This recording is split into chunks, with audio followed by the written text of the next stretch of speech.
Hey there, my name is Megan Clanahan. I am the co-owner of Houston Moms, and we are coming to you today with kind of a special edition of our UTMB health videos. We just went through a really significant and traumatic event for a lot of us with Hurricane Beryl, and we really wanted to kind of dig in, talk about how it's affected our kids, how it's affecting us, and bring in these experts who can speak to how we can cope better, what kind of conversations we need to have with our children before, during, after natural disasters like this. So I'm so pleased today to have a child psychologist with us, Dr. Claire Kirk, and she is with UTMB Health, who again is our preferred providers for the Southeast Bay Area, League City, Webster, Galveston, all of you people down there. Dr. Kirk, thank you so much for joining us. Absolutely. Thank you so much for having me. I'm happy to be here. Yes. So you were telling me a little bit before we got started about your background. Can you kind of fill people in on who you are, what you do, and what you've done in the past? Sure. So I'm a child psychologist currently at UTMB, and I have a specialization in childhood trauma. My trauma work with kids has previously included a grant through Texas Children's Hospital to work with families after Hurricane Harvey. So I did that for several years back a few years ago. Okay. So you're familiar with these storms and kind of the impact that it has on kind of all of our psyches, but we're gonna, especially talk about the children because I think that's where, as moms and parents, we feel a little bit helpless. I mean, we're not in a control, Mhm. frame. There's nothing we can do. Um, so, kind of get to my first question. When we see things like Beryl, um, no pun intended, barreling toward us from the Gulf. Um, how should we be preparing our kiddos when we're starting to see those ugly colors and spinning on the TV? Yes, that's a great question. So, first thing to keep in mind is us as adults, we are likely going to be more anxious as these storms approach because we have a better understanding of some of the impact it can have, financially and things like that. And we want to keep it that way. But we also want to prepare our kids and give them a heads up before the storm is here. So, it's kind of a balance. I'd say the most important thing is to manage your own emotions as their parent before having a conversation with your child about the storm. Making sure that you're kind of in a calm, quiet, private place while you're talking with your kids and minimize distractions. Any difficult conversation about an anxiety or an anxiety inducing topic happens best when you as the adult manage your emotions and then you just provide the developmentally appropriate facts, just kind of the bare bones of what your child needs to know depending on their age. Let Mhm. them ask questions and then let their questions kind of guide the rest of the conversation. I think as adults we tend to over explain, give more information than what's needed. But I think kind of just the basics and then letting your child ask questions is a great rule of thumb. That's such a great tip because I know for me, I definitely get super anxious. And so I do like the idea of calming down before we have the conversation. I would imagine that probably includes like limiting maybe having things on the background, like in the TV and like, stimulation like that, because I feel like that's anxiety producing for me.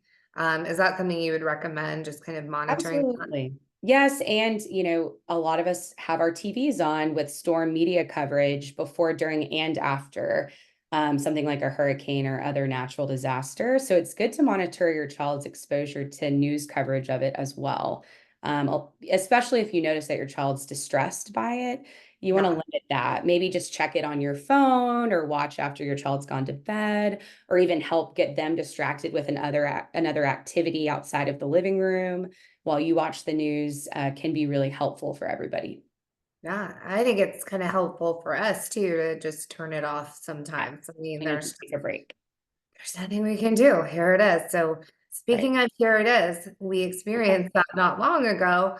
And so let's talk a little bit about what we can do during the storm for our children. I mean, when it's happening, what kind of tips do you have as it's coming towards us or with us? Yes. So while it's there, you want to keep your kids updated, but again, they only need the basic information. They don't need all the details.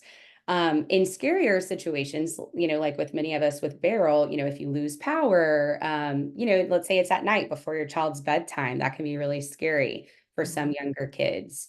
I think just saying, oh, we lost power, we're going to be okay. We have everything we need to get through this. And that's another piece for parents is to make sure you are prepared before a storm. You have your flashlights, your candles and matches. You have a plan of where to go. Let's say there's a tornado that blows through with this storm. You know where your family can go.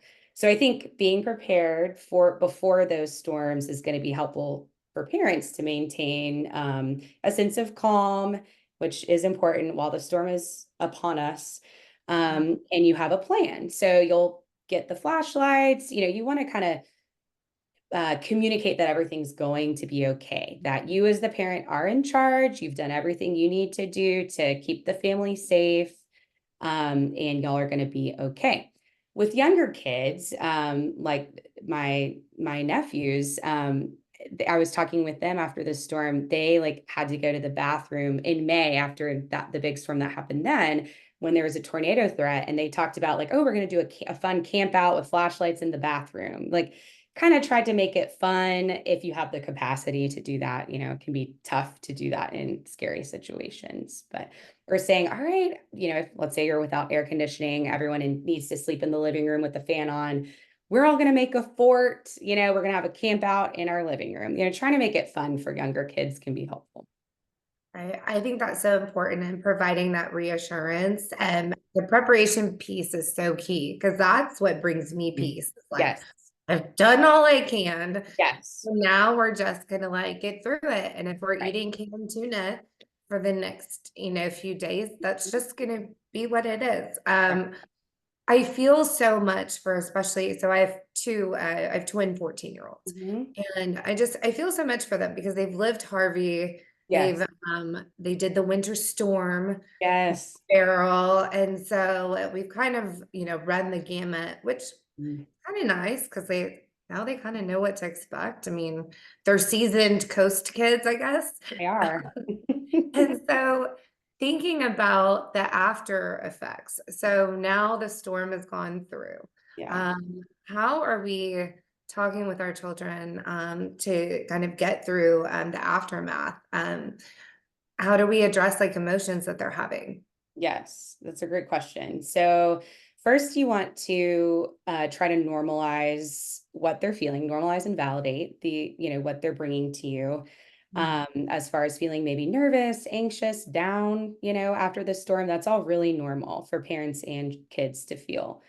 The majority of kids are going to bounce right back. So you can take some relief in that, knowing that. You also want to get right back to their normal routine as soon as possible. That structure and sense of normalcy and knowing what to expect is huge for helping build resilience in kids after these storms that can be very disruptive to their everyday.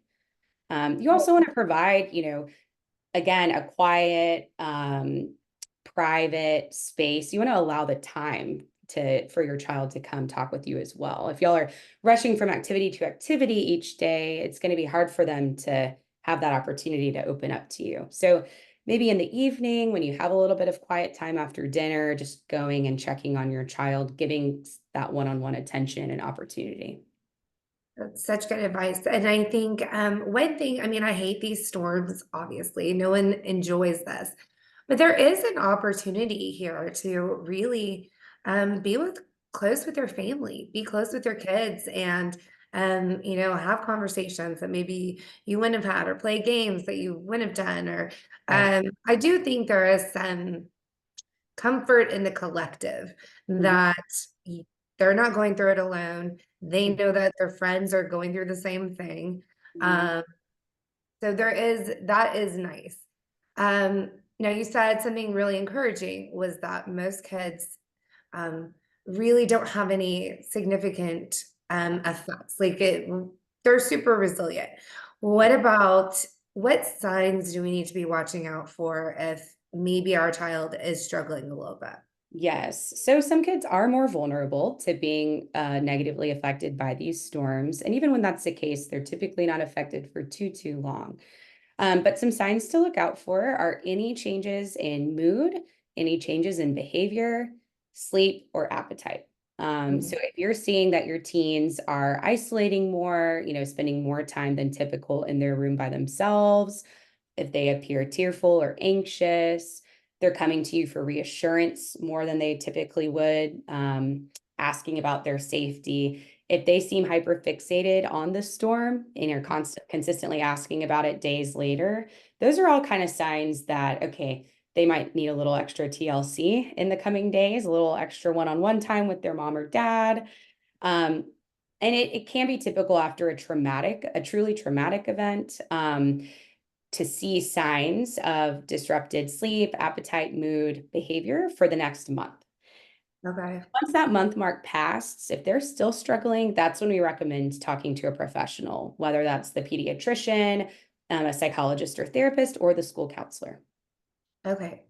That's so good to know. Just kind of a benchmark of Mhm. when should we really start getting concerned? Because I think, especially right now with Beryl, there's still so much happening. I mean, it's still a cleanup process. People are still losing power daily. I was hoping today, as we had storms that rolled through, I'm like, come on, power, like you're gonna stay on, right? Mhm. Because I it feels know. like the wind blows and it goes out. So Mhm. so that month period kind of allows us to get Yeah, sort of through this kind of like recovery period right. back to a normalcy thing. So we've kind of talked a little bit about it, but obviously with moms and parents, Mhm. there's a big mental load that comes with storms like this, from the preparation to the getting through it and being the strong one and all of that. What tips can you give parents and guardians for getting through this in a mentally healthy way? Sure. Well, I'd say the biggest thing is to be, physically prepared before the storm. That's going to quell a lot of the anxiety, knowing that you've done everything you could do to get your family prepared. You have water and food, you have a plan for your family, you've prepped your kids. Okay. So beyond that, leaning on your support system as best you can. So leaning on your partner or friends who are going through it too, staying connected, which can obviously be a challenge when power's out, Wi-Fi's down, cell service is down, but just as best you can, keeping in contact with the people who, lift you up and support you is huge. Especially other parents, who can really relate to the struggle. So that's another bit. So being prepared, leaning on your support system, being patient with yourself and going easy on yourself is huge too. You're not going to have a fully stocked fridge necessarily the very next day after the storm's over. You're not going to be able to get your kids to all of their activities or summer camps, and that's okay. You might not have the best meal on the table that day, and that's okay too. Just putting yourself in the frame of mind of, you know what, I'm keeping my family safe, and that's really all that matters right now. I love the being gentle with yourself because Mhm. I tend to be a little bit, I mean, just a little perfectionist, maybe. It might be a Uh-huh. little type A personality. Mhm. Um, but I will say, like, after it was like a couple days after the storm, my therapist texted me and she knows that I have a little PTSD from Mhm. previous storms. Mhm. Um, she was like, we have power. Do you want to come in? And I went in and she was like, she said something very similar to you. Mhm. And she's like, it's okay for you to be like this. And I was able to break down. Mhm. Kids didn't see it. Yeah. Um, it was away from them, but I like got out my junk and then I was able to go back. So, I mean, I know not everyone has a therapist and that's kind of a privileged, position, but I think if you have somebody like you mentioned that you can lean on, a neighbor, your partner, your spouse, whoever it may be, Mhm. that you can just emote, get it Yeah. out. Absolutely. So yeah, that was a part of you leaning on your support system, which was probably very, sounds like it was really helpful, which is Oh, great. so good. It's like the Yeah. best cry for like for like 10 minutes. I just sat, Oh, stopped, and I'm not a crier, and I got it all out, and then picked up my Diet Coke on the way home, and I'm like, okay, we good to can do go. And this. that goes along with it's typically more anxiety provoking and distressing for the parents than the kids. Is my guess. I mean, depending on everyone's experiences, but we know more of the full gravity of the situation.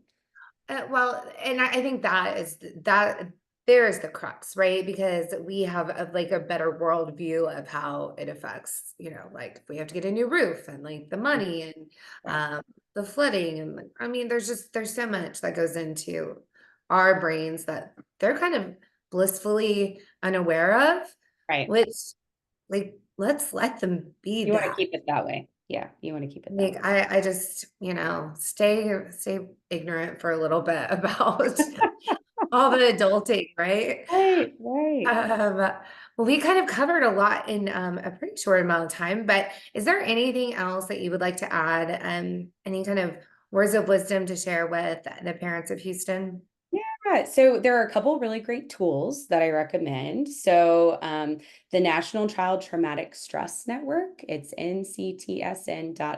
They Okay. have some great handouts and even an app for smartphones, Android and iPhone, about how to help your kids through natural disasters. So that is Oh, a really wonderful resource for you to use. And there are lots of great mental health apps out there these days. I also recommend mindfulness as a coping strategy for parents. mm, And there are great apps for that, like Headspace or Calm. So that's kind of my first plug is use the resources that are out there that are helpful to know about. My second is to just remember and take comfort in, most kids are going to bounce right back. We know that the kids who are going to be most susceptible are those with a pre-existing traumatic experience, whether it's with storms or otherwise. And then typically the more severe the events surrounding their experience in the storm, the more likely they are to show symptoms. But I'm talking like having to get rescued from your roof during Harvey or losing a pet or family member during Harvey. Those are the kids that we saw who really needed mental health help. The vast majority recovered very, very well. So I think that can be helpful for parents to know and take some comfort in. yeah. The kids are strong, man. They They really are. They are. They are. We're so lucky to have them, and we're so lucky to have providers like you to help walk us through things like this because it is a big deal. Mhm. Uh, and I think a lot of times it can feel a little isolating, especially when we're not on the national news. And I'm like, this is a lot happening for Houston, and so I appreciate people like you who can help get us through this journey because it's a long one. And it can be recovery can be long. And so thank you for all the great wisdom and tips that you shared today. I appreciate it. Absolutely. Thank you so much for having me.